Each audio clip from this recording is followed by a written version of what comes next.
बिस्मिल्लाहिर्रहमानिर्रहीम। Welcome to Shah Syed academy. अपनी इस वीडियो में हम देखेंगे वो कौन से पॉइंट्स हैं जिनको सामने रखते हुए हम ये डिसाइड कर सकते हैं कि कोई फ्रीलांसिंग प्लेटफॉर्म कितना बेहतर है या कौन सी चीज़ें किसी फ्रीलांसिंग प्लेटफॉर्म को अच्छा बनाती हैं। तो आइए वीडियो का आगाज़ करते हैं। और सबसे पहली चीज़ जो इम्पोर्टेंट है वो है वर्क एश्योरेंस फॉर क्लाइंट। हम प्रीवियस वीडियो में ये बात कर चुके हैं क्लाइंट क्या है और फ्रीलांसर क्या है। तो क्लाइंट वो शख्स है या इंडिविजुअल या इदारा या ऑर्गेनाइजेशन जो कि अपने काम को करवाना चाह रही है किसी शख्स से। तो उसके लिए ये चीज़ इंपॉर्टेंट है कि जनाब मैं जो काम करवाना चाहता हूँ या करवाना चाहती हूँ वो काम कंप्लीट होना चाहिए। मुझे ऐसे सेंसिबल, ऐसे रीजनेबल, ऐसे एक्सपीरियंस्ड लोग मिलने चाहिए किसी पर्टिकुलर फ्रीलांसिंग प्लेटफॉर्म पे जो कि मेरे काम को कंप्लीट करने की मुकम्मल काबिलियत रखते हों। मैं उन पे भरोसा कर सकूं, अपने क्रेडेंशियल्स उनके साथ शेयर कर सकूं और वो मेरा काम कंप्लीट कर सकें।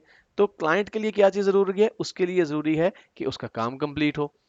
दूसरी तरफ जो फ्रीलांसर है उसके लिए क्या चीज़ इंपॉर्टेंट है? फ्रीलांसर के लिए ये बात इंपॉर्टेंट है कि मुझे मेरे किए गए काम की पूरी अदायगी बर वक्त हो जाए।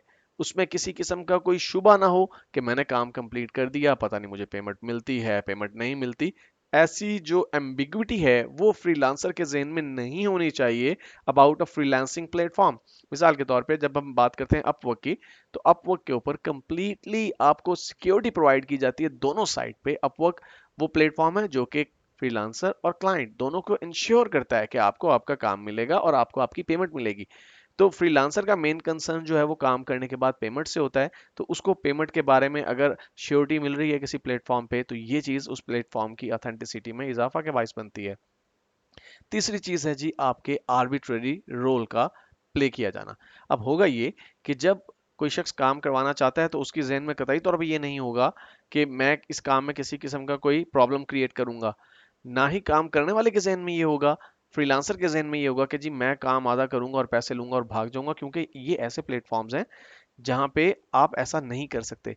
लेकिन अगर इन केस दोनों पार्टीज में से किसी तरफ से भी कोई डिस्प्यूट क्रिएट होता है, फॉर एग्जाम्पल जो क्लाइंट है वो कहता है जी कि काम मेरी मर्जी का नहीं हुआ, या फ्रीलांसर ये कहता है जी कि मुझे कुछ पेमेंट की गई कुछ पेमेंट नहीं की गई, इस तरह का अगर कोई भी इशू जनरेट होता है तो फिर जो प्लेटफॉर्म है जिसके थ्रू फ्रीलांसर और आपके जो क्लाइंट है वो मिल रहे हैं, उसे आर्बिट्रेरी रोल प्ले करना है, उसे सालिस का किरदार अदा करना है और इसे डिसाइड करना है कि कौन हक पे है और कौन जो है वो गलती पर है। तो जो गलती पर है जाहिर सी बात है उसे फिर सेक्रीफाइस करना पड़ेगा और जो हक पे है उसे उसका ड्यू राइट मिलना चाहिए। और आखिरी चीज जो इंपॉर्टेंट है किसी भी फ्रीलांसिंग प्लेटफॉर्म के लिए वो है उसकी यूजेज की गाइडेंस। देखिए, हर जो फ्रीलांसिंग प्लेटफॉर्म है उसकी अपनी टर्म्स एंड कंडीशंस हैं, उसके काम करने के अपने मयार हैं। तो कोई भी फ्रीलांसर या कोई भी क्लाइंट जब किसी फ्रीलांसिंग प्लेटफॉर्म को ज्वाइन करता है तो क्या वो फ्रीलांसिंग प्लेटफॉर्म उस क्लाइंट या उस आपके जो फ्रीलांसर है उसे अप्रोप्रिएट गाइडेंस प्रोवाइड करता है कि किस तरह से इस प्लेटफॉर्म को यूज किया जाएगा। अगर ये चार फीचर्स किसी भी फ्रीलांसिंग प्लेटफॉर्म में मौजूद है तो वो फ्रीलांसिंग प्लेटफॉर्म इस काबिल है कि उसे ज्वाइन किया जाना चाहिए।